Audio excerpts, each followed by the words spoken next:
We have a family crest, and it says, "Don't tell me what to do." Don't tell me what I can and can't do. But it's in the original German Irish. I'm in like an elite WhatsApp. I know you are. Dave, when I met that one random guy who worked at Riverside, he's like, "Oh, you were Squawking Dead? I know you guys." And I was like, "What?" Like, we're famous? Only at Riverside.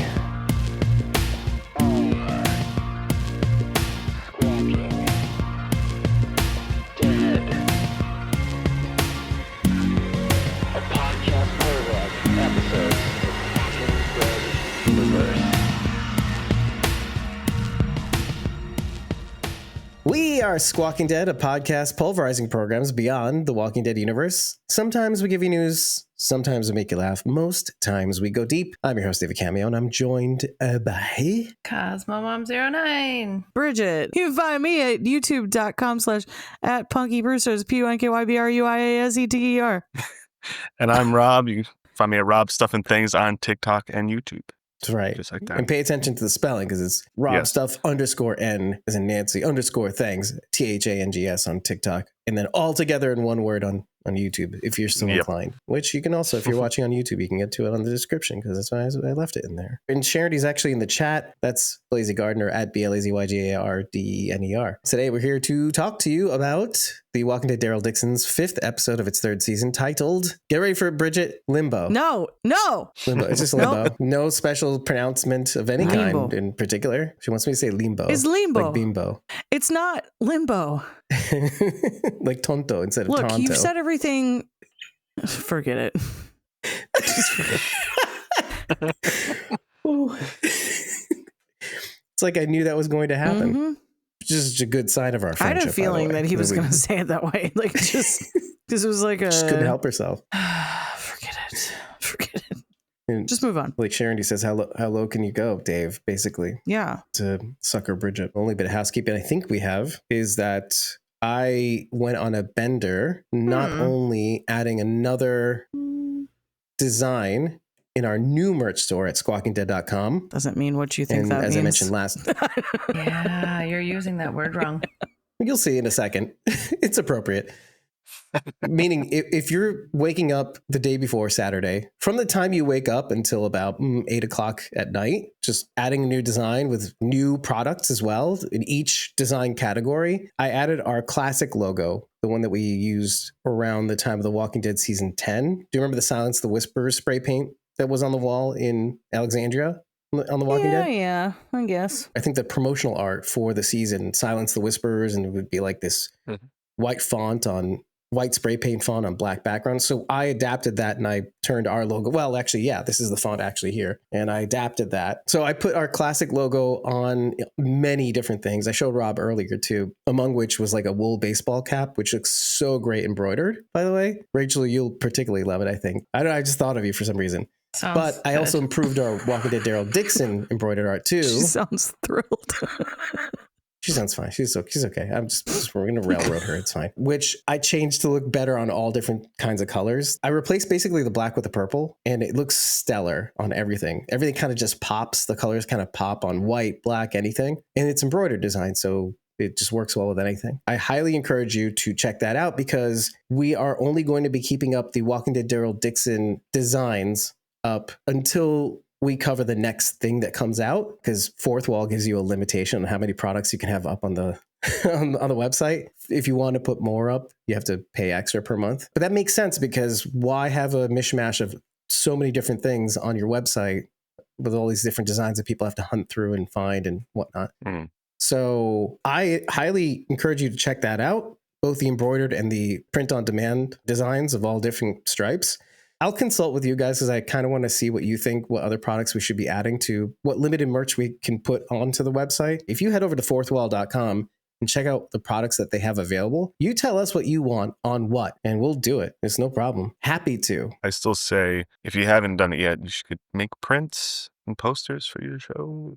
That's coming next. I think you guys make some pretty cool designs. Like even anything you put on a sticker could go on. Like even in a small print doesn't have to be huge. That's a good point. I'll probably reserve that for more of the internal logo stuff, like our moon with the font thing. I'll work that out. That's good advice, Rob. And if you guys have any you're good welcome. advice, tell us in the comments. All right, Limbo, as Bridget is oft to say, or wanted me to say, rather than Limbo. What, in terms of the title, does this Limbo relate to this episode? I'll name one, which is the lepers being stuck between life and death in a limbo state. Who didn't immediately think of The Walking Dead? Not alive, not dead. We are The Walking Dead. I kind of wanted him to say it too. I know somebody who said that too. My brother. Mas, agua, por favor. That guy was creepy.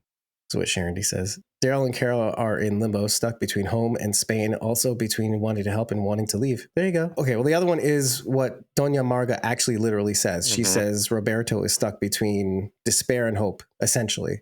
And if we can't get him out of it, then all hope is lost, right, Daryl? Right. Bet on hope. There's another one. Antonio is also in limbo. The reason for that is because he is stuck between moving forward with his life and living in kind of this mausoleum of regret that he's created for himself. Because Carol invites him to go to America, which is crazy. You just met this dude, but like, good for you. That's a big step. And that was a really big That's deal. a It was a really commitment big deal right that she said it. He can't move on and accept that maybe that would be an option. He keeps saying that this is his home, but it seems miserable. You have this long running feud with Fede. Your son wants to leave and be with this girl, which is fine. And he should be able to do that. But then like, what are you going to do? You're just gonna be like a ghost of a person, like shambling through this city that you don't want to be in. Stuck in the past, but can't move forward. Sort of living through your son, yet you're limiting your son so he doesn't follow the same mistake you did. Or it's like you want him to succeed, you want him to live, but you don't want him to live too much so that he doesn't fall in the same trap you did. But there's more. I can't believe it. You said something that really struck something, because we keep talking about the flashbacks every single episode. The flashbacks pertain to Merle telling Daryl to go, and Daryl's dad becoming more prominent in the flashbacks, showing him get up and go after Daryl. And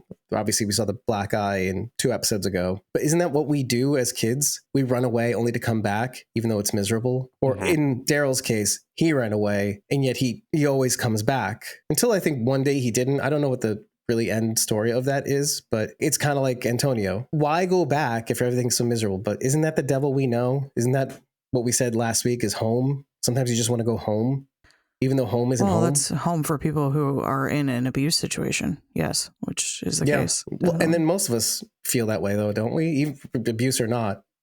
Sucks, but we still don't want to leave for some reason. You know, even though it sucks, you're comfortable because you know what to expect, and you don't know what to expect outside of that. Perfectly said, Rob. Let me read what Sharon D said. In medieval Catholic theology, limbo was a border place between heaven and hell for souls that died without baptism, not condemned to punishment, but also deprived of the joy of God's presence. No redemption, but no salvation. Oh, yeah, like everybody in this show. Ebb and flow between the two. I see Antonio struggling with what to do too, and we don't really know the full backstory there between him and Roberto's mom. Well, okay, first of all, we obviously know that she's not around anymore. We don't know the circumstances of why she's not around. So it's possible Antonio feels responsible for the reason she's not around anymore. And the reason he can't leave is he could quite possibly be punishing himself for whatever happened to her. Maybe he doesn't want to go because that was the last place they were together. And it's a way of remembering and punishing himself, possibly. Last season with Ash, he didn't want to leave because his son was buried on his place. So he didn't want to venture away from that because he didn't want to leave him. What a great parallel. And these are both people Carol met along the way. One she's in love with, one that's way too young for her. She fell in love with Ash? Never mind. Just kidding. So Sharon, didn't Fede get stabbed last week? Why is he fine now? I don't think he's fine now. But yes, he did get stabbed. Turns out he deserved it. No. I still think there's more to that story. I'm not 100% sold on that yet. Yeah, Rob last week was like, well, it depends because, oh, no, I think it was Sharon D. Sharon D said, well, you know, even if he did know what was going on, he's doing it for the sake of the town and blah, blah, blah. I'm on her side on that one, but I still don't think he's a bad guy either. I'm just waiting. There's a piece we're not understanding. Oh, he's in limbo too. His familial obligations to Justina and as well as his obligations to the town. And he's straddling that line. You can't be completely righteous. He can't completely govern impartially. But on the other hand, you do have obligations to your family. You're playing both sides here. Okay, so that was kind of what I was saying about Antonio and why I feel he's stuck in limbo right now. Sure, initially very sweet that Carol was like, you should just come back to America with us. Someone like you would fit in. But it's also quite clear that she's, you know, maybe a little sweet on him. And then I thought, Yeah, Carol. Show up back in America with a new dude right in front of Ezekiel. That's cool. Oh, well. I mean, they've been apart for Keep going a good because I don't while see now. a problem with that. yeah, Rob. I mean, it's a little rude. It's been years. Very clearly still in love with her. It's been a long time, but I do agree with Rachel. He very much probably still has feelings for her. It makes me feel sad because I liked them together. So I would Sure. like them to be able to I do make it too. work. And so her moving on to a new guy, I mean, I want her to have happiness, but I know that too much has happened there, and I don't think that they're ever going to be able to reconcile, unfortunately. This could be like a hose and other area codes thing. God. We talked about this. This mimics like the statistics of America and people who lose children and their high rate of divorce. There's too much pain there, and sometimes it's easier just to break it off so you can kind of be away from the pain. Yeah. Yeah. In response to me saying hose in different area codes situation, Charity says, Carol's got humpies in other countries. Rob laughed. That's so Carol dumb. is so dead. Sorry, Carol. I called you Carol, Rachel. You're welcome. Well, I'd be interested to know how long really has it been? Because they had a booty call in between. During the Whisper War, yeah.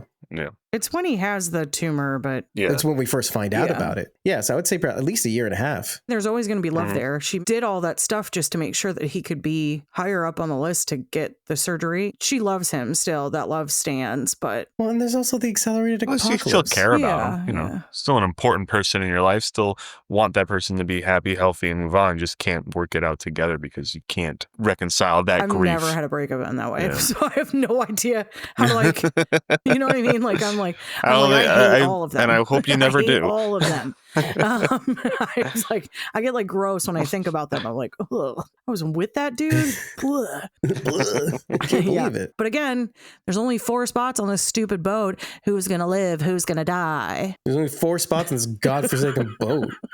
That's assuming that this ends up being the boat they take. Yeah, I know, right? Because who knows what happens? I'm glad all this was brought up because, okay, Fede in this episode says something else when they're talking about Tonetti, Antonio's nickname. Carol says, who's Maria? And Antonio says, Maria is Roberto's mother. He doesn't say she's his wife. I know that's something people say. It's Roberto's mother, right? It's not uncommon to say that. But then Federico says, Antonio's a lucky man. He knows that. He knows that. Saying it twice for emphasis. And then on the heels of him saying you and Roberto have a lot to talk about. But did they talk in the last episode? I think it was last episode. On the heels of like us talking about, okay, is Roberto Fede's son? And we got a little bit more information. Antonio says in this episode to Carol, I tried to run away once. I tried to leave once. It didn't end well, he says.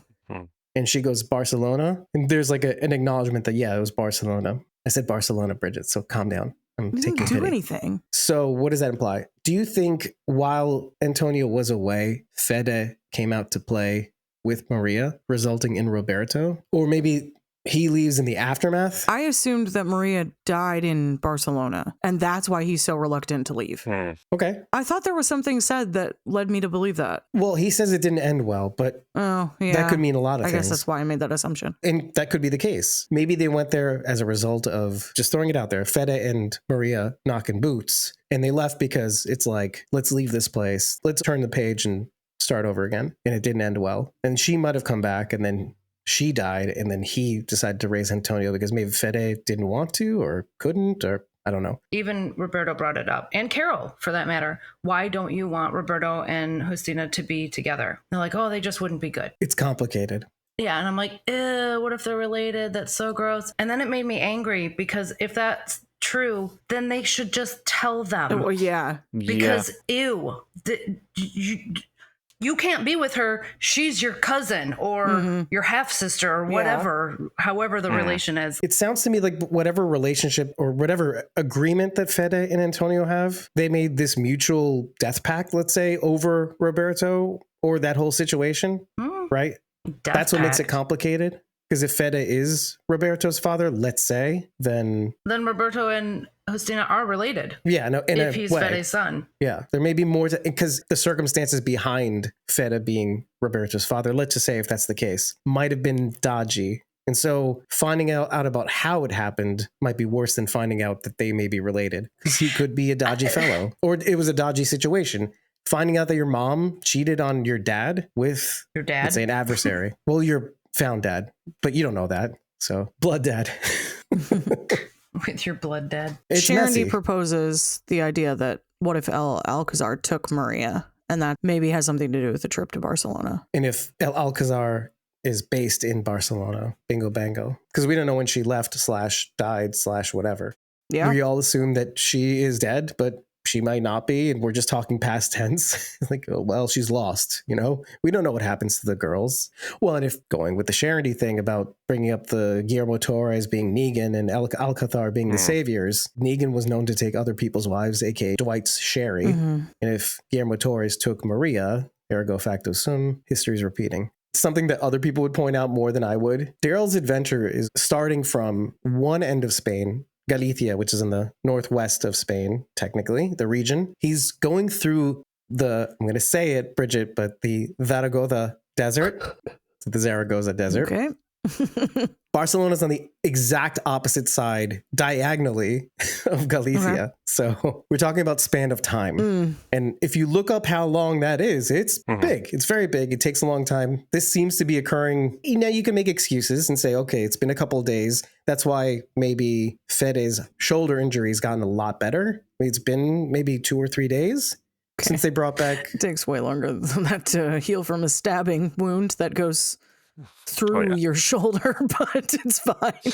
But it's fine. Well, no, maybe he's not all healed, but like he's up and around is what I'm saying. So I don't know, 2, 3, 4 days, something like that. Then there's also the span of time between Daryl leaving, splitting their path, and how long does it take to get to the Zaragoza Desert? And then going through all of that. And then the next episode, we're going to be I think we're going to be in Barcelona. Well, Antonio told him it would take a couple of days to get there. I'm just saying it feels like, because you can say a lot of things, but if it feels like it's been a short period of time, your brain is like, oh, this is fast travel. This is dragons going across Westeros. That wasn't the beef I had this okay. episode. We've seen this so many times, I just don't even pay attention to it anymore. Sharondy says they have Game of Thrones it's like, travel whatever. time. They do. Whatever. Yes, Oh, yeah, he's going to exactly. get there really quickly. Exactly. Also, they fast travel through America constantly. America is way bigger than any of these countries in Europe. Like, That's way bigger.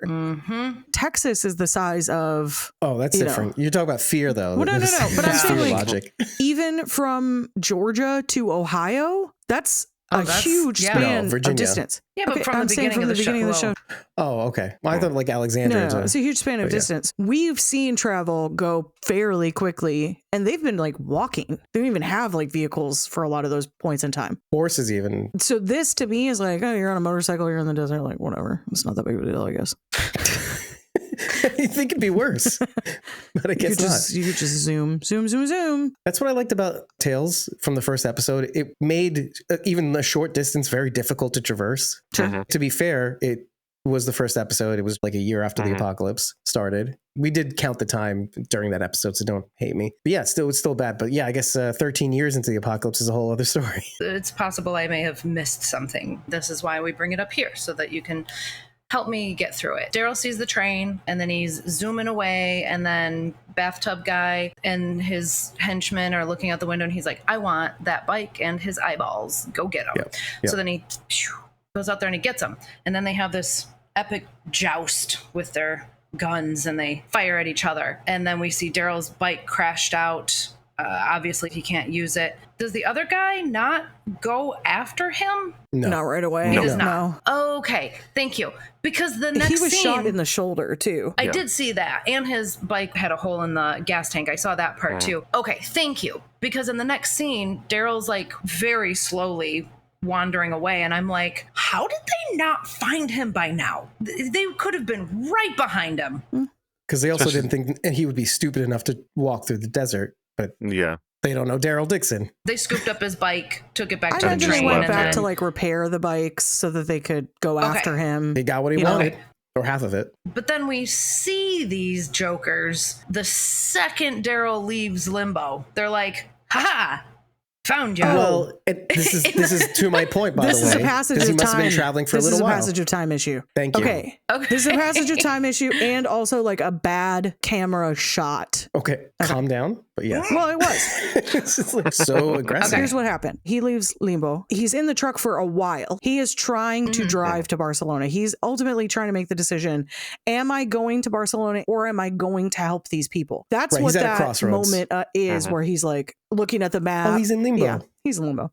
He's looking at the map and he's like, okay, what do I do? Calm down, David. The decision is made for him by the fact that the buzzards show up. Buzzards, that's what they call them. At this point, they've already created this trap. So he's like, well, they're here. So now I'll lure them back and I'll take care of it.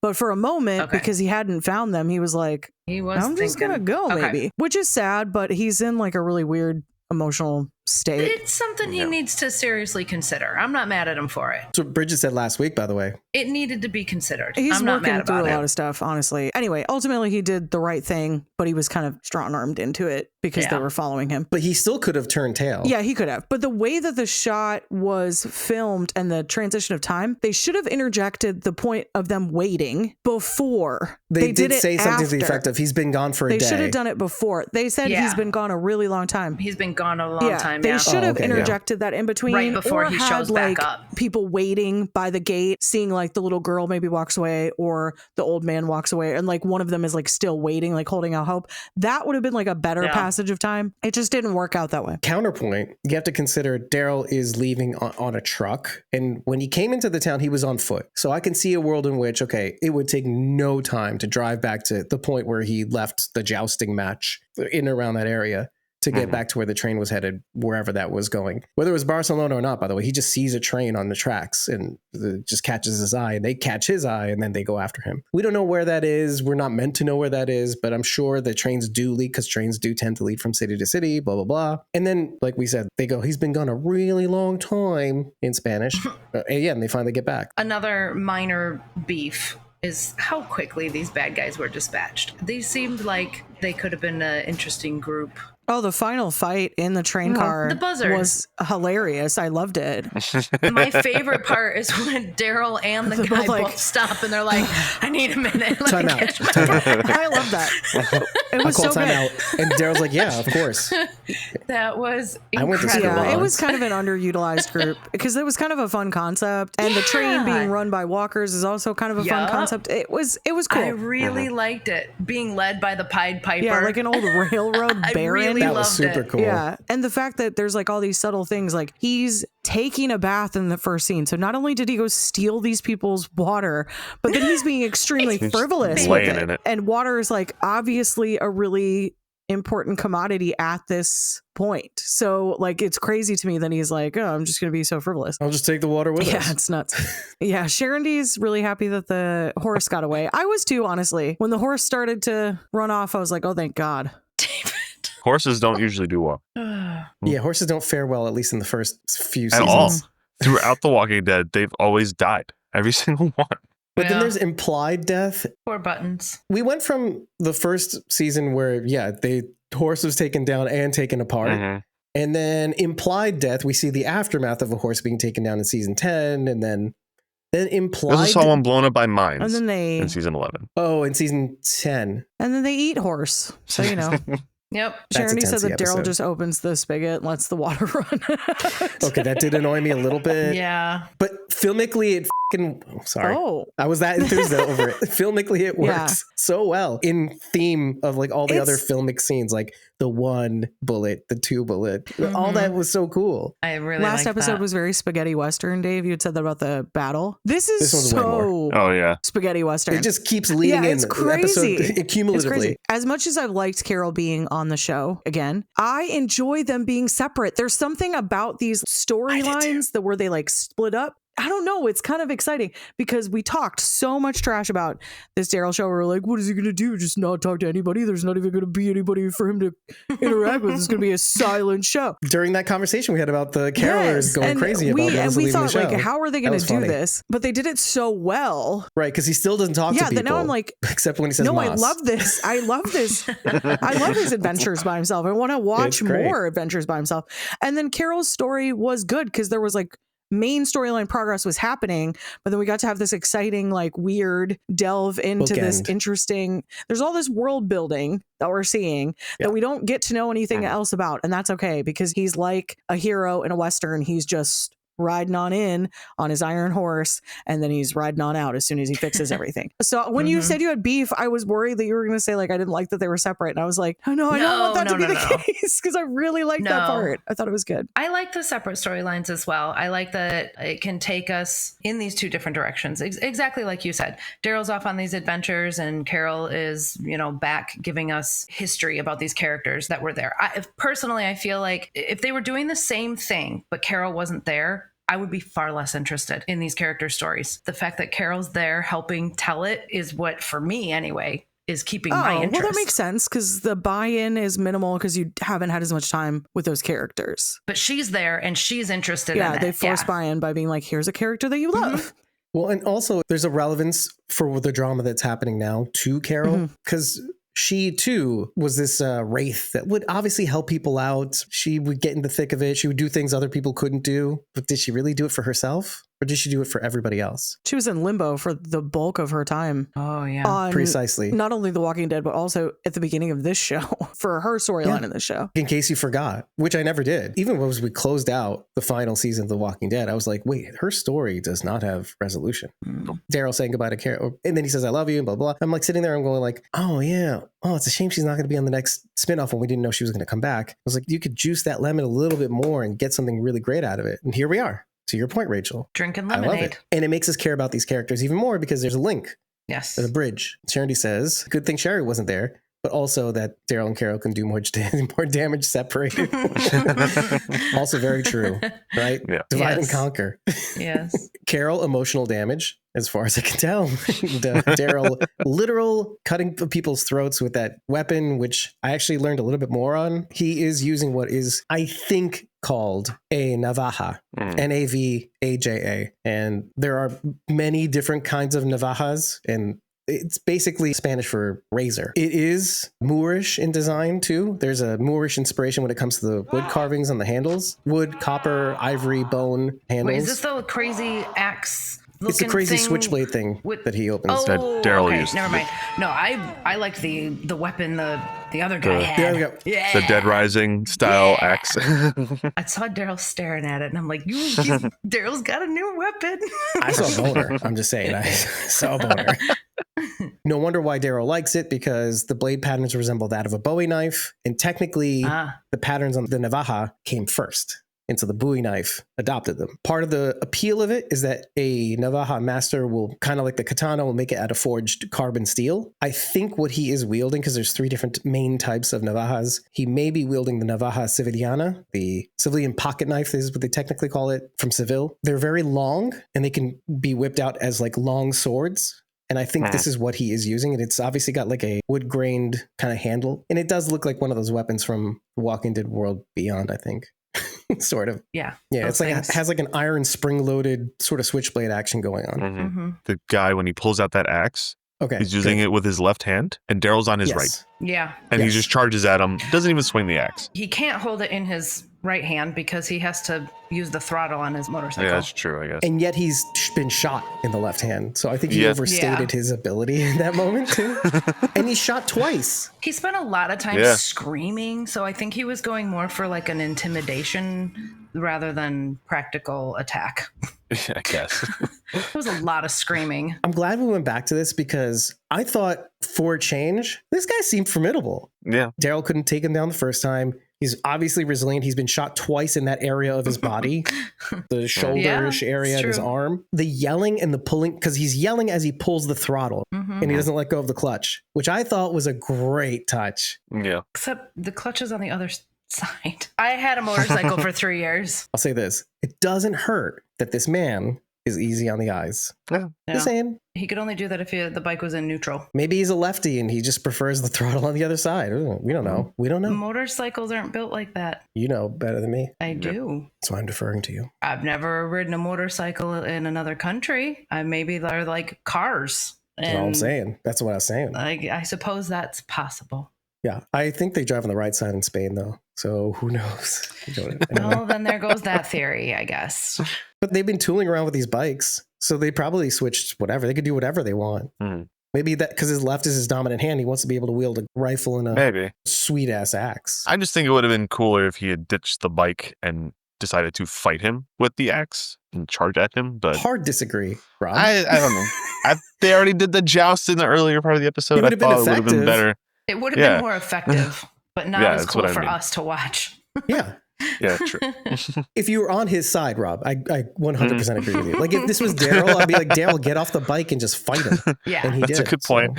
Yeah. So we don't want the bad guy. The bad guy who we're attracted to for some reason to win.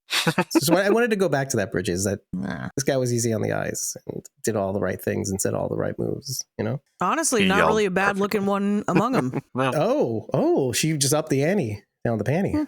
And here we are. I'd say the leader was the worst looking. Yeah, exactly. I don't know. There's something about Bridges into that. something about a guy who loves lizards. I don't know. Dude. As I was watching it the first time, I'm like, is this going to be a problem? The lizard better live.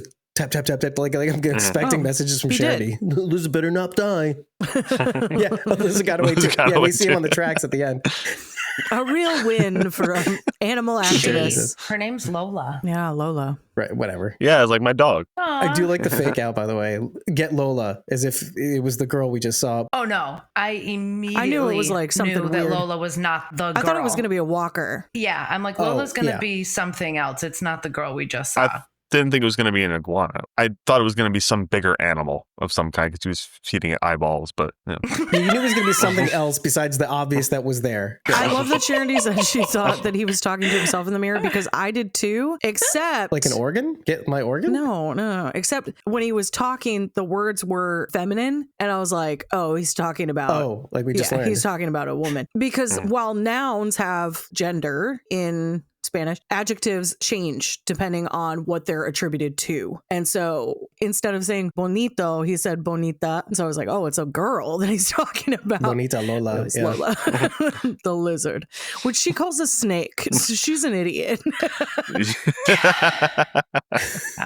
He called Just her a throw him snake. out. Yeah.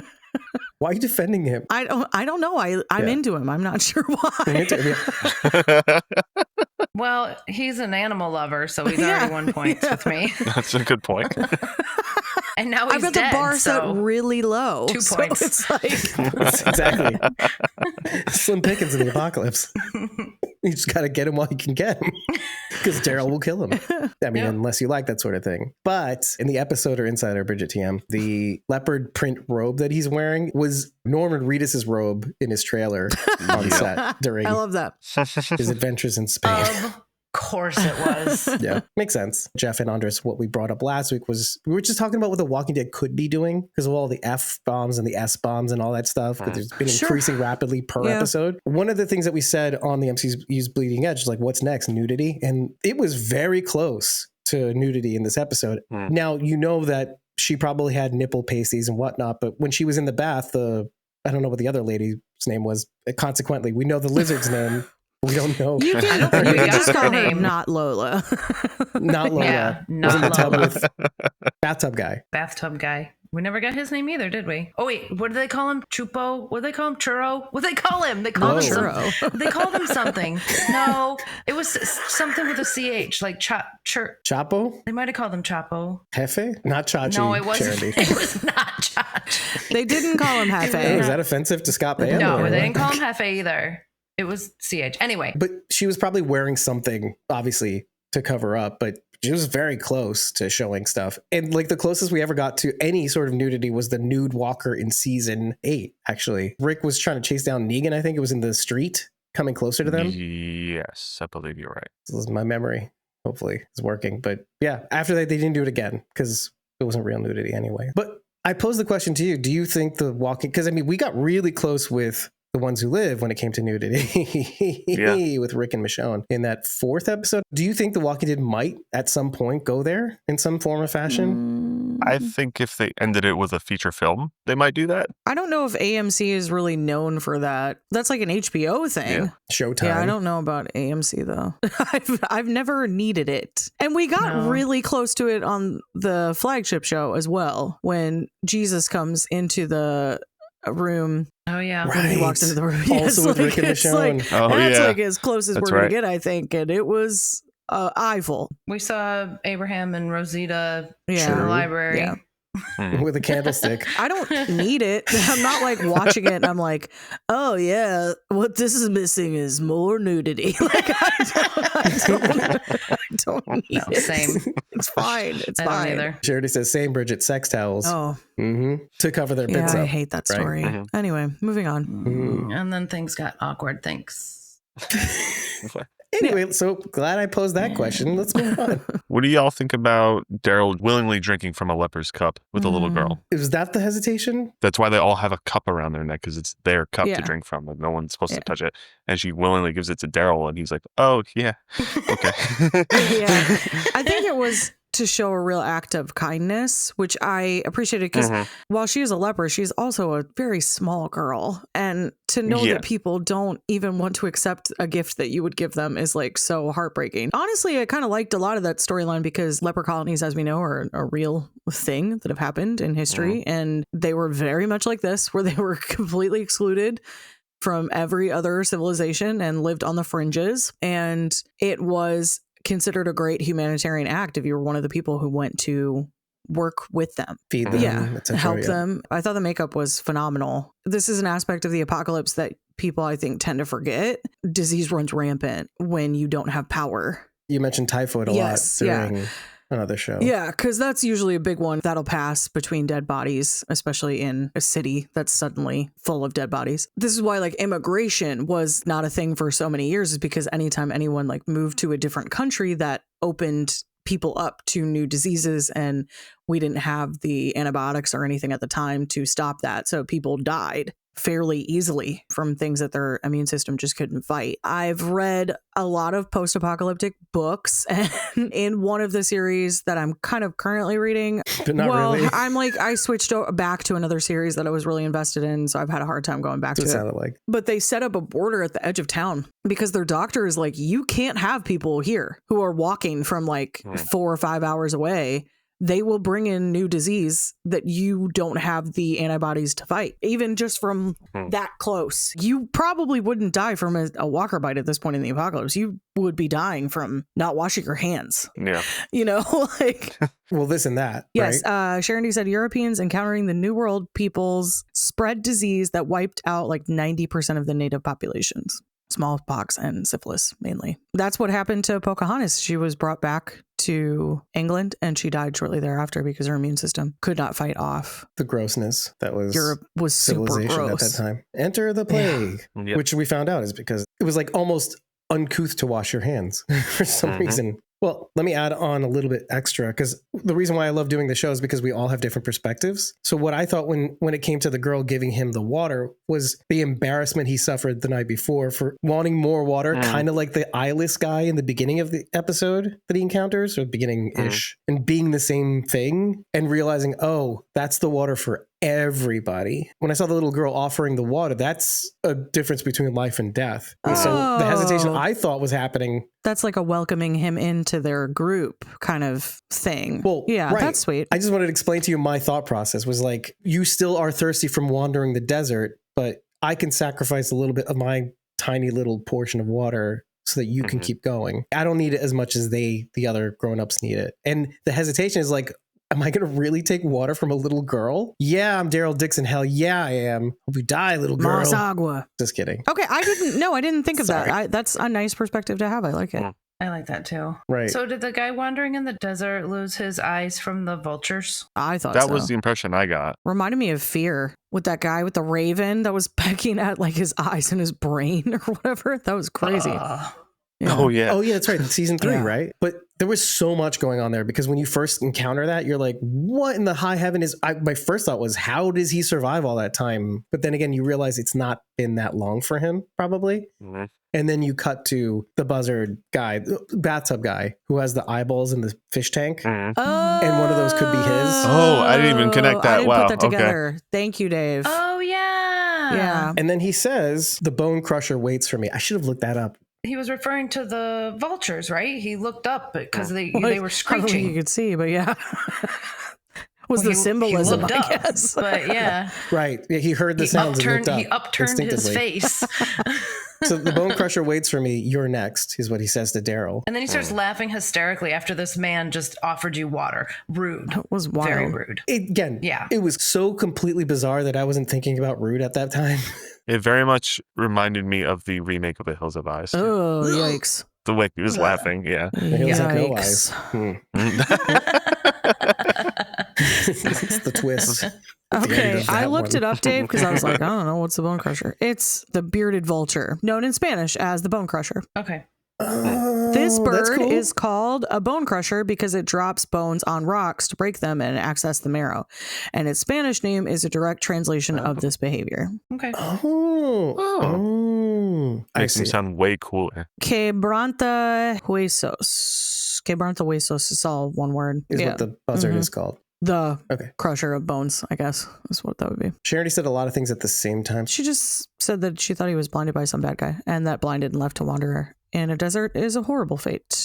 And we technically know who that guy was. Yeah, I basically. hadn't put that together, Dave, so that was a really good catch, actually. Yes. Agreed. Well, when you're that bothered by or disturbed, even bothered in a sense that, okay, we're in continuity. How does this even happen? How is he able to survive? But if it was that soon after, the only thing that makes sense really is that bathtub guy took his eyes. That makes sense. Mm-hmm. And then the agua thing is very prescient too. Oof.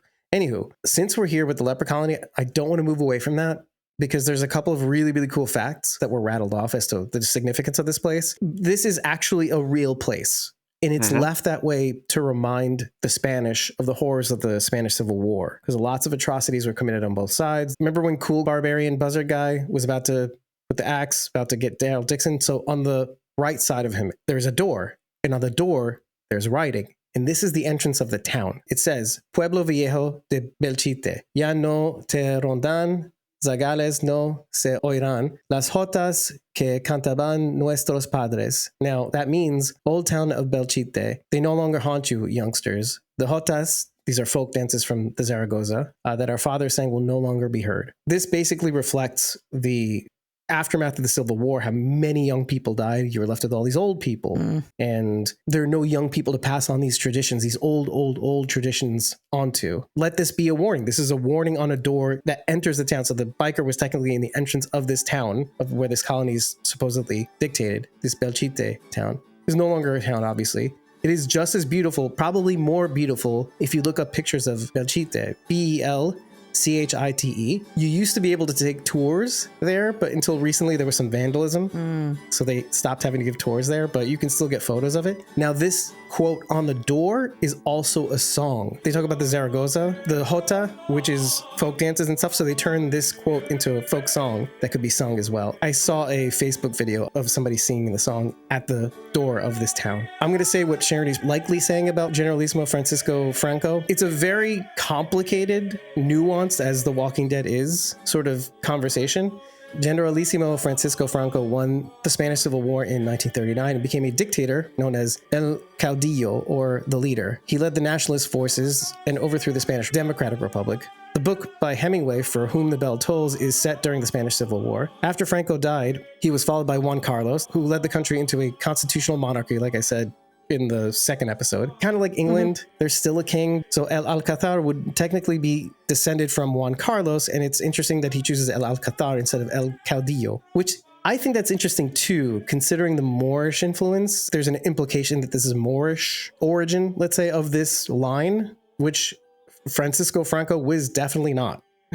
Just so everybody knows. Moorish meaning Muslim conquest of Spain. The lower part of Spain, they called it Andalus or Andalusia, which, by the way, is probably where the design of the navaja, the switchblade long thing that Daryl wields. Now, she says Francisco Franco died in 1975, so this is fairly recent history too, which surprised me as well. To fill in a tiny bit of the blanks is that why I say it's nuanced is because around the time of the First World War, Spain was struggling to hold together its government from anarchy. Like she said, the Democratic Republic was formed. It was more of a left-leaning party. They were trying to form their government. They couldn't quite. Because of that, they dissolved the military academy that Francisco Franco was a part of. He was very well known to be not a person of conspiracy theories or partisan politics or any of that kind. But when they dissolved the military academy, they dissolved his position as well. And then when he tried to protest the fact that they weren't getting their S together, they basically pseudo-exiled him to the Canary Islands. Because chaos started forming and anarchy started devolving, the national bloc basically said, hey, we need your help. And so he broadcast his desire to join the National Party and then basically sort of like Daryl ride into not Barcelona, but Madrid. And so the problem is where it gets nuanced is that he aligned himself with fascists. He called upon Hitler's help. She said, how can we be of help to you? During World War II, Hitler said, I'd rather pull my teeth out 3 or 4 times than deal with this guy. Wow. And because of his quote unquote neutrality, he's like, okay, well, I guess we're neutral again. But his timing was so off when it came to that when the UN was forming, they were like, no way is Spain joining the UN. There's a quote, why would we take in a country whose leader is the last fascist of Europe, basically, is what they called him. But why it's complicated, like all things in Europe is kind of complicated. I don't know if I mentioned this to you. When I went to the Baltics, Lithuania, Latvia, and all that stuff, these are countries on the line between Nazism taking over the left side of the country and communism taking over. They're right on the border of that. So they had to choose basically literally between Nazis and the communists, which I've just utmost sympathy for because it tore apart families. In that similar vein, so too was Franco trying to align himself with powers that would hold order in the face of chaos, but at the same time, they needed it because otherwise the government itself would fall apart. However, when the Cold War came about, this was actually to Spain's advantage because they had an economic boom. They were very interested in keeping up that boom with capitalism. So when that came about, they were staunchly anti-communist. And over time, they developed a more liberal system of government under Franco, too. He was listening to the people. He was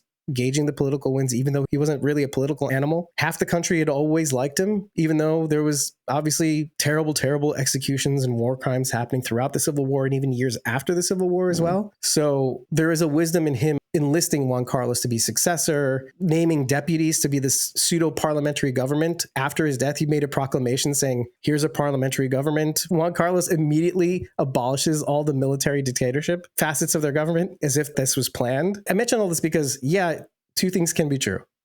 Look at the leper colony. Look at the remains of Belchite. Yeah, that was horrible as well, but kind of like the series, Daryl stealing agua from all these people. That's horrible. But if not for that, we wouldn't have a Daryl, and he couldn't save them in the end without that water. Horrible things happen everywhere, relatively speaking, but as long as we make lemonade out of lemons, because all of history was terrible. As long as the arc bends towards a more just resolution. Charity says, our top story tonight. Our top story tonight. Generalissimo Francisco Franco is still dead. Good night and have a pleasant tomorrow. And have a pleasant tomorrow. Chevy Chase and Garrett Morris on News of the Hard of Hearing on SNL, lol. Mouthful, but I thought it was interesting history because I like nuanced history where there's no clear good guy or bad guy, much to Rachel's chagrin, who likes a bad guy to be bad and a good guy to be good. Rob, you were supposed to talk about Cold Water. Cold Water, Charity wrote yes. it in the chat. So if you guys can, I highly, highly recommend this show. On ITV, if you can. You need a VPN to watch it right now because it's not in the US, obviously. It's called Cold Water because it takes place in a town called Cold Water to start. Andrew Lincoln plays a character who is nothing like Rick Grimes. He is the biggest wimp on the planet. He's dealing with struggles in his marriage. The series opens with him dealing with a confrontation in a park with his kids, and it causes him to leave town. I saw that initial thing. It's pretty violent. Yeah, it's very violent, but it makes him leave London entirely, and they move to this town called Coldwater in Scotland. Generally speaking, is it weird once he gets there? Or does their family fall apart? The family doesn't fall apart. There's obviously a rift between him and his wife. Because he kind of runs away in that encounter. That's basically he does, and without spoiling too much, he has 2 kids. He's pushing one on the swing, as you see in that clip, and he runs away, and then he's like, I forgot my other kid, and he has to go back. Oh, he goes back. Okay. I only saw up to that part and I was like, should I continue watching this clip of this teaser of the show? And I was like, I don't know. That's I like this. You can, because that's literally the opening of the show. The things that happen going forward, especially knowing how his character is, you really feel for him dealing with the terrible events that unfold and how you almost want to scream is like, just go to this so-and-so to fix this problem, but being who he is, he can't. I can't recommend it enough. Andrew Lincoln kills it in this role. It's completely outside the realm of Rick Grimes. I highly, highly recommend it. The premise of the show reminds me of 28 Weeks Later? The second installment. Oh, is it because of the intro scene, Dave? Where the husband leaves his wife? He's too scared. He couldn't go back. Well, he would have endangered himself. There's an excuse that you can make about it. A lot of it has to do with like his own fear, which is his demise ultimately. It's like the whole thing. Yeah. Yeah. Right. Well, but this is something that we say about characters in The Walking Dead all the time. If you can't save somebody, don't stick around to try to save somebody that can't be saved. This is why when I was watching 28 Weeks Later for the first time, right before the newest installment came out 20 years later, I was like, no, I get that. I get that. What point is there in both of us dying right now?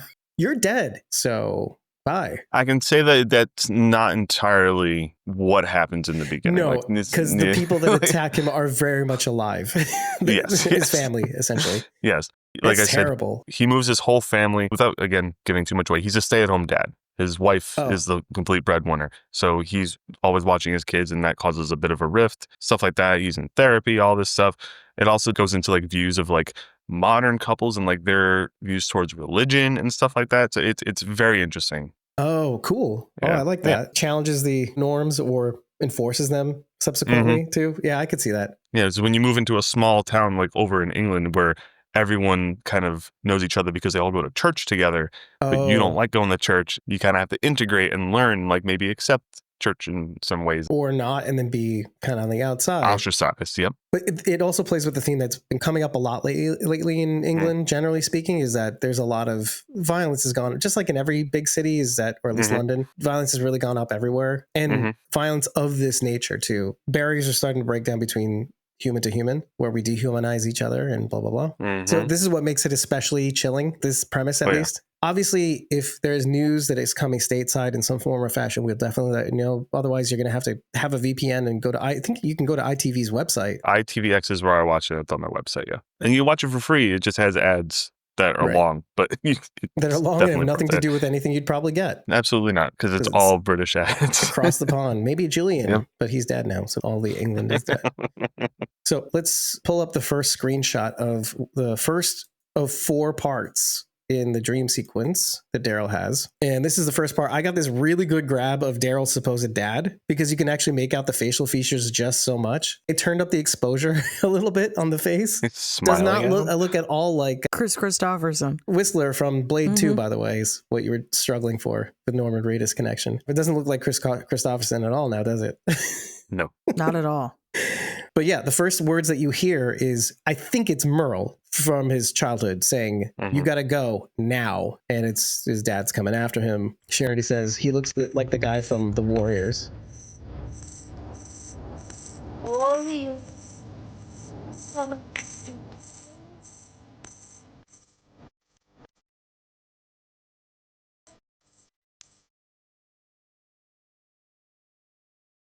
This is the second part. We see the kid playing supposedly Merle, right? Because he's significantly older, like you said, Bridget, in the last or second to last episode. It says go, and it's showing the side of the trailer and the shed. Okay, and this is the third shot. Now, this one's actually kind of interesting. Another image of his dad in the distance, probably giving up on chasing Daryl, right? Because he's kind of just standing there. He's kind of moving towards him, but he kind of stops in this flashback, this part of the flashback. But that wasn't the interesting part to me. Obviously, this is the guy who plays his dad, but then there's this guy working on the car. Oh yeah, sure just enough. next to it. Truck, sorry, not car. And the color is wonky, just like the last time we showed some of these flashbacks. This is obviously a red truck, but it's purple here. So the red's been turned down, just like the... Well, and that trailer in the very back is very blue. Dark blue in the other shots that we've had of it. And this is like significantly lightened.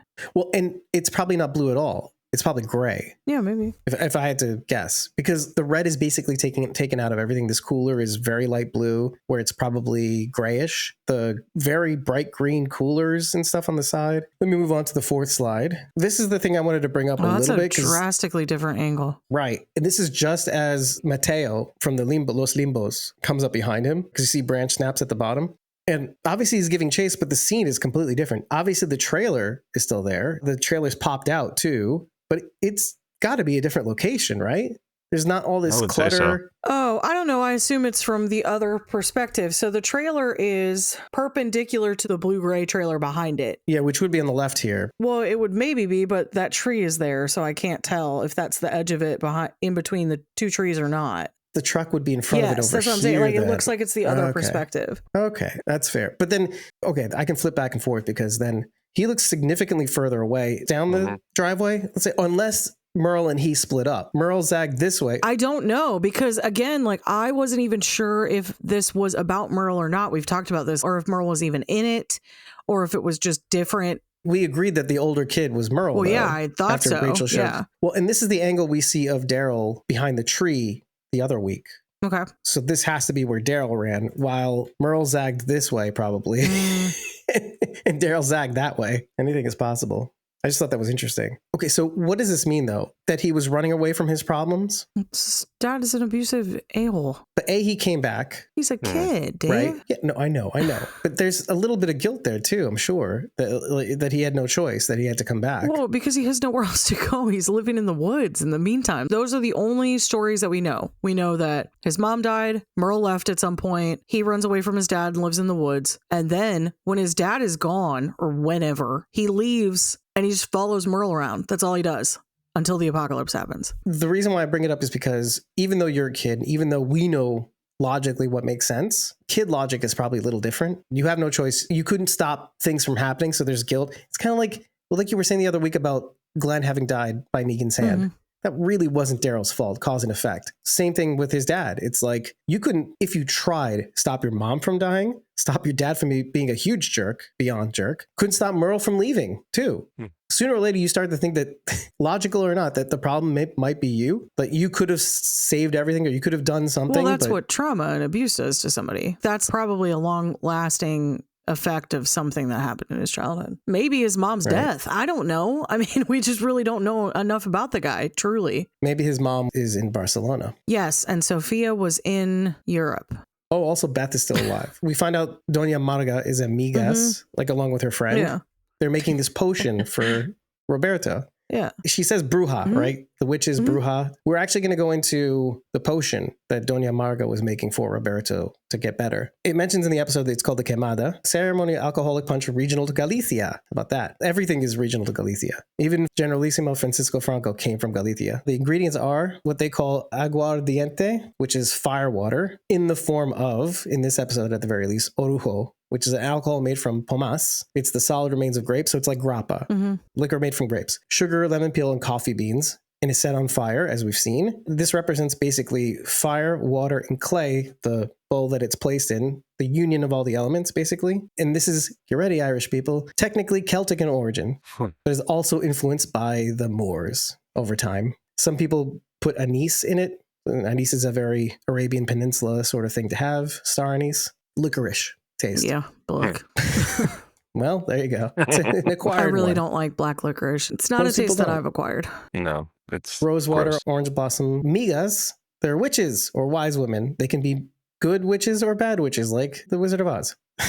But they can use their powers for either or. They don't have to be strictly one or the other. It's also regional to Galicia, this concept. It's pre-Christianity, obviously, rooted in nature, right? Obviously in the natural world, combined from Celtic and Roman beliefs. Of many things that managed to survive after the horrible Inquisition, this was a tradition and practice in people who also survived the Inquisition. Who doesn't love the line when asked, are they witches? And Antonio goes, no. He sees the punch on fire. Well, And they're stirring the punch on fire. Well, yes. I see how this looks. I'm backpedaling. And Paz says, if this doesn't fix him, at least it'll get him drunk. True story. Also, this punch sounds delicious. When you light it on fire, it burns what's in the alcohol and in the sugar, leaving the drink with a smoky flavor. A little less alcohol, a little bit more smoke. The whole thing has a little bit more balance. There are also the herbs that Fede was basically telling Carol that they got from El Alcazar, which... Okay, I thought we saw ciprofloxacin somewhere in there. When he was listing the herbs, I'm like, oh, so then you're not using the stuff that Guillermo Torres gave him. But then I'm like, oh, wait, that is the stuff on top of the ciprofloxacin that they give. But they're just choosing old world medicine. What? Bridget's shaking her head. I don't think everybody knows that he has that. Or maybe it's saved for like the direst of cases. I don't really know. But did you think that, though, also when they were like, what is this? No, I really had forgotten about it homeopathic because remedy this seems to be the way that they deliver healing, which is more sustainable, so I understand it. True. But the fact that they got these things from El Alcazar, the Guillermo Torres, was the thing that surprised me. I thought that they would have grown it or gotten it or foraged for it. He mentions a couple things, the calendula, the epazote, and the berberis. The thing I don't know the name for. None of us really know what it He is. just said like I don't know the word. Oh for it. yeah, como se dice, berberis. Calendula is the pot marigold. It's an anti-inflammatory, antioxidant, wound healing. It looks like a marigold. It's just used for a variety of things. It's quite popular in like supplemental stuff. Epazote or epathote for those who don't like me.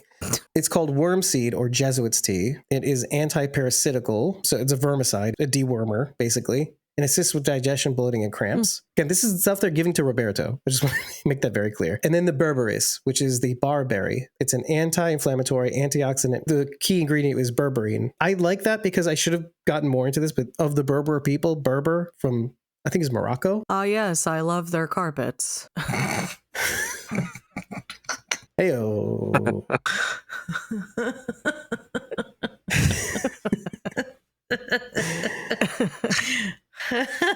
You're just feeding me information that I can use to make stupid jokes. Zabel says in the episode or Insider, Bridget TM, that Daryl is finally engaging with his surroundings as a result of meeting Los Limbos, the people who are suffering.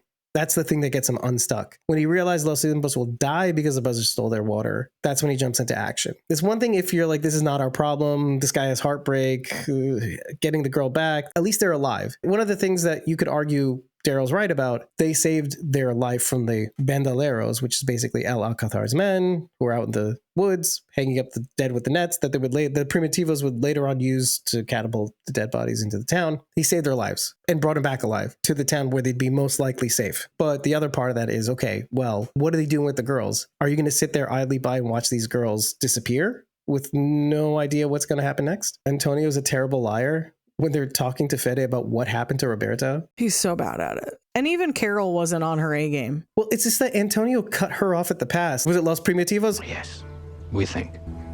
I don't think so. They would have killed him. No sign of El Alcázar? No. Well, that's for the best, I suppose. For everyone. But we don't really know. And then busted by a necklace. That was a rookie mistake.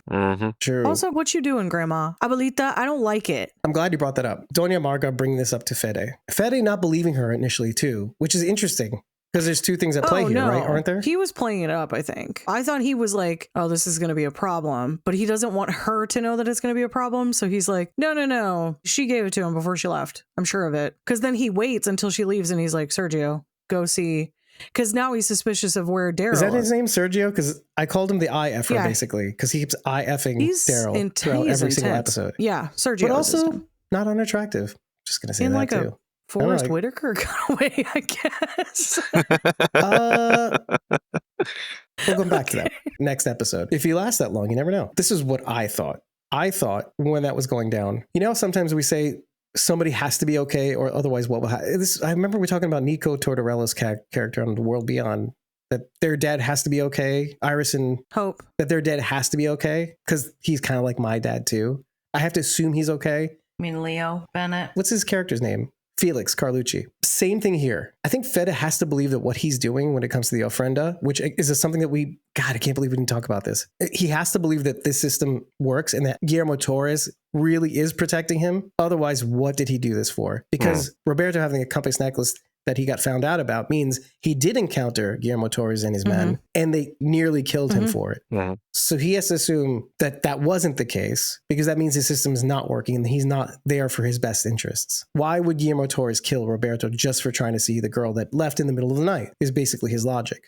He has to be a good guy. I still am sticking with, like, even though I thought that, I still think that there's more to the story that I don't understand. So I don't assume that he's a bad guy because of it. That doesn't run in conflict either. But I have to go. I tried, but I am actively just not okay right now. So I'm just going to go away before I get mad. Okay. Thank you.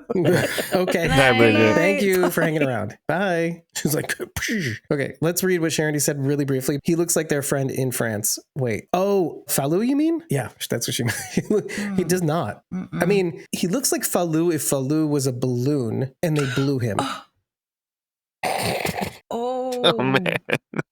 No. Because Falou is a slender, very attractive man with a couple earrings and a shaped White beard. hair. They both have white hair and a white beard-ish. But Sergio, I guess is his name. Yeah. He looks rounder, beefier.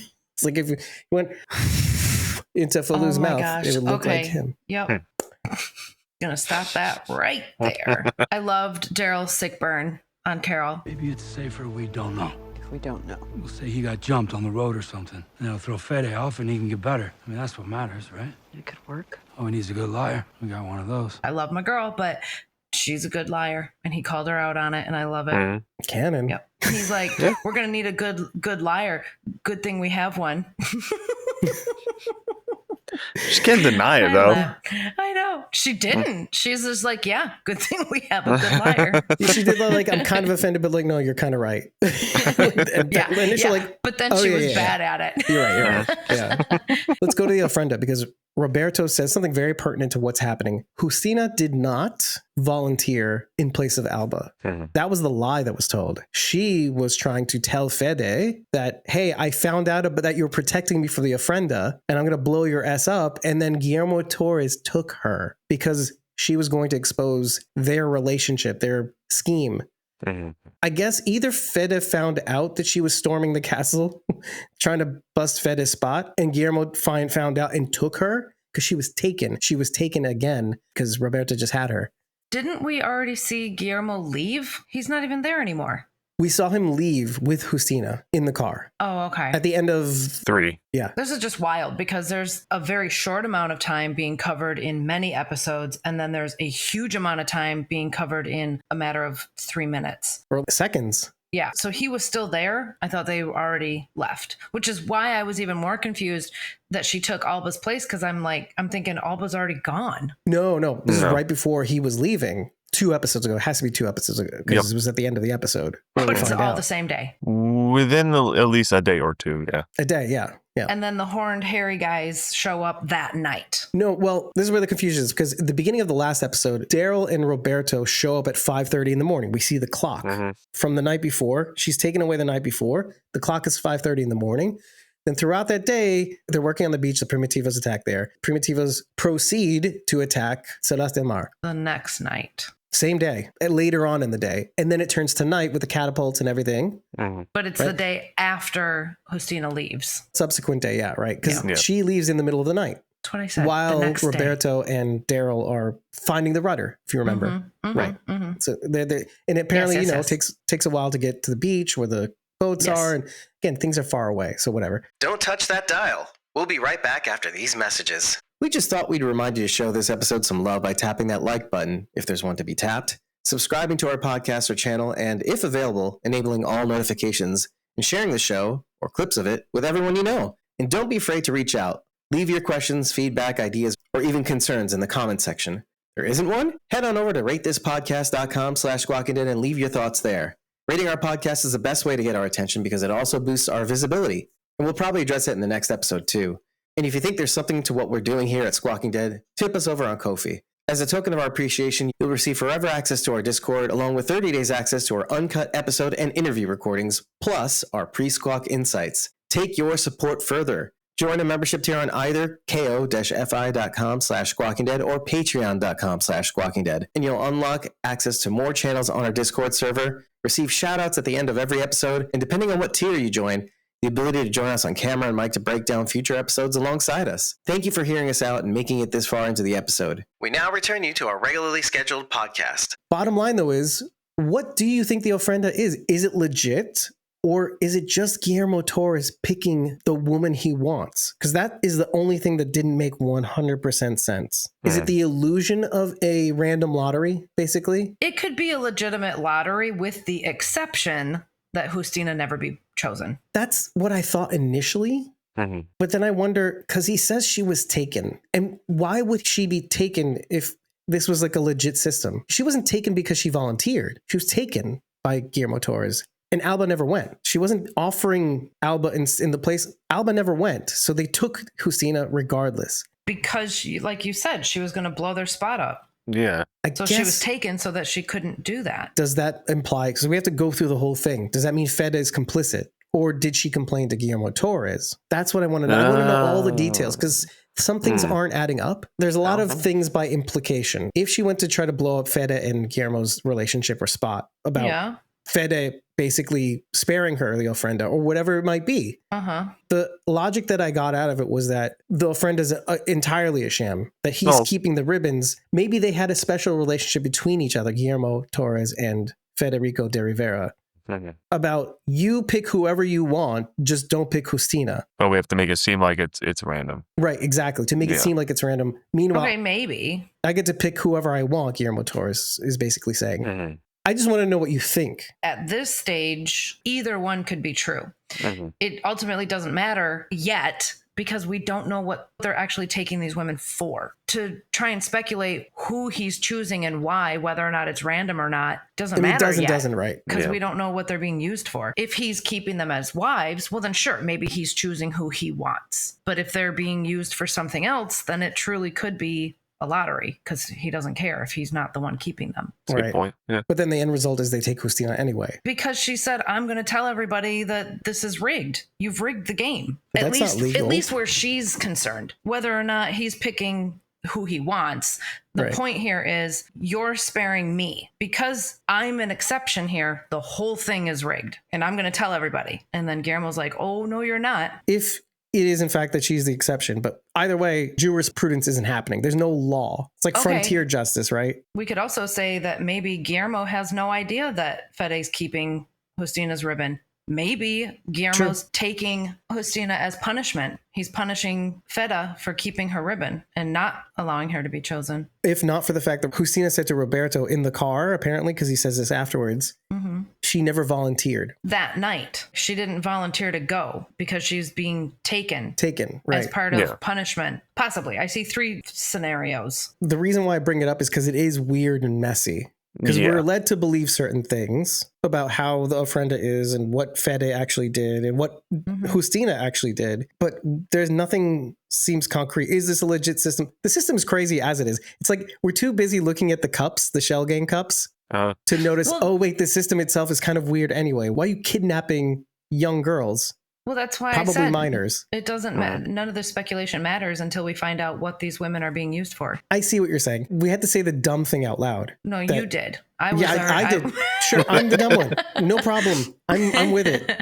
That was the thing that was bothering. It's like, but why is it? I have to say the dumping out loud because we're too busy looking at the mechanics of the Rube Goldberg machine that is the system and this narrative to see is, oh yeah, it's effed up. You're falling for the magic trick. Yeah, exactly. You're looking exactly where you're supposed to be looking. Exactly. Well, that's why you have to talk it out because I didn't quite understand it. I still don't, but that's okay. Well, I don't either, and we're not going to until we get this answer. What are they in using the next the women episode, for? I think we're going to start showing that. Maybe. Yeah, and we're also making the assumption that Elena is also one of the Ofrenda ladies, but she seems to be higher up on the... I think she's in control in some way, yeah. Yeah, she's high up on that ladder. Well, either way, we're going to find out because Justina's now part of this. Whatever that next part is, we're going to find out because she's on her way there. So. Hopefully, yeah. Again, next week is the penultimate season finale episode. Penultimate episode of this season. And the week after that is the season finale. So interesting. In the meantime, the call to action has already been sprung out that you should join a membership, but we will hopefully be breaking down. We should talk about this in our Discord openly with you, whoever's tipped us or joined a membership, about covering the news coming out of the New York Comic-Con panel relating to The Walking Dead Daryl Dixon, right? Because they have a panel at 8:30 p.m. Eastern on Friday, and there's an opportunity there for everybody who has I'm curious to know if you Walkers members want to join us as well. We could try that out and see what happens. We'll live stream all your thoughts. It's a perfect opportunity. I will open it up to Walkers for you to join us on the live stream to react to the news along with us. We're going to probably start at 8 p.m. just to see what comes out beforehand, some promo photos or any news that relating to stuff, and we could probably announce that. Maybe we can see any Coldwater stuff. Is it still running, or is it so they released all of it at once? All 6 episodes were out on day 1. 6 episodes. Why did I think it was a movie? No, because it feels like 6 episode series. Oh, okay. They did leave it very open-ended for a second season. It could be the ending, like if they only get the pilot season or whatever, but it definitely can continue. So we'll see what Andrew Lincoln wants to do, I guess, if he wants to come back to Walking Dead or not. I would love to see if any news comes out relating to that on Friday. Yeah. If it does, we can probably say where it's streaming, if it streams here too. It would be great. I think there's an appetite for it. So British people, get on it. Join us on Friday, 8 p.m. Eastern US. If you're not on our Discord now, tip us and you'll get forever access to our Discord, or join a membership tier for as little as $4 a month. And you'll get forever access when you do that as well, even if you F off. This is how it is. We just want you here. We want you to participate and stuff. So with that, everybody, I cannot wait. Do you remember when we were talking about in the, I don't know if it was the last episode, how it was long? Mhm. This episode was technically uncut, 65 minutes, whereas last week's was 54. Oh, and also this episode, when it airs tonight, is going to end at 10:28 p.m. instead of 10:12 last week. No, 10:25 p.m. So it's like almost an hour and a half of this show with commercials. All this to say, though, it felt like it ended sooner than I wanted it to end because of all the action and the emotion that was actually. Whereas the other episode, I was like, whoa, this is still going? I thought this could have ended a couple scenes ago. Not that I didn't like it, but it was just like, oh, I feel the length of this episode. I really enjoyed this one. No, this episode was a lot of fun. It was over before I knew it. Because we like things. We like when people move, and we notice when Daryl is not with Carol and doing his Daryl things. And we like that, and Carol doing her Carol-y things, and it's fine. They don't have to be together always. Daryl's brutal double tap of the guy in the bathtub. The bathtub, yeah. So annoying. Ugh, boom, shoot you in the face. Then he sits down and takes another breath. and when the camera cuts, takes his bathrobe. Yeah, this is mine. Literally, this is mine. See you in my trailer.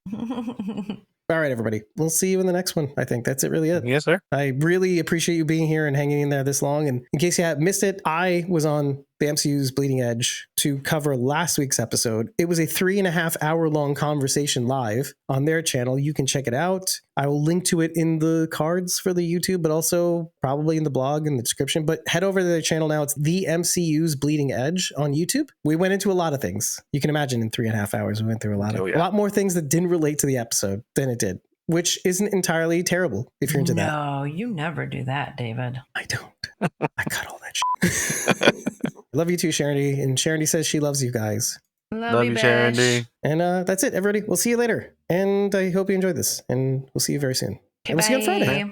Bye, everybody. Bye. Hope you join us. Thank you again for making it to yet another episode of Squawking Dead. This one, the 5th episode of The Walking Dead Daryl Dixon's 3rd season, titled Limbo. You're welcome, Bridget. And before we get to our acknowledgements, which we do at the end of every episode, it's a little perk that our members receive. I wanted to mention some news on Cold Water, which we've managed to mention at least twice now on one of our episodes. What we were wondering was whether it had any plans on coming stateside. And as I was editing this episode or waiting for a couple of files to download, I did some digging, and it looks like it will be coming to Showtime and Paramount Plus, or it could be Showtime through Paramount Plus. I'm not exactly sure. As early 2026. And it says basically that the series is planned for a dual release on both Paramount Plus and Showtime cable channel. There's no exact date just yet, but when there is one, I will let you all know, because I personally am very interested in checking the series out. And without further ado, skipping our Survivors members, since we don't have any, in the Whisperers tier, we have the following 2 folks. Of course, Rob Lucchese, whom you can find on youtube.com/@RobsStuffAndThangs, THANGS, all one word. And of course, you can get him on TikTok @RobsStuff_ and as Nancy _Thangs, THANGS. And of course, Kim.Rowley on Facebook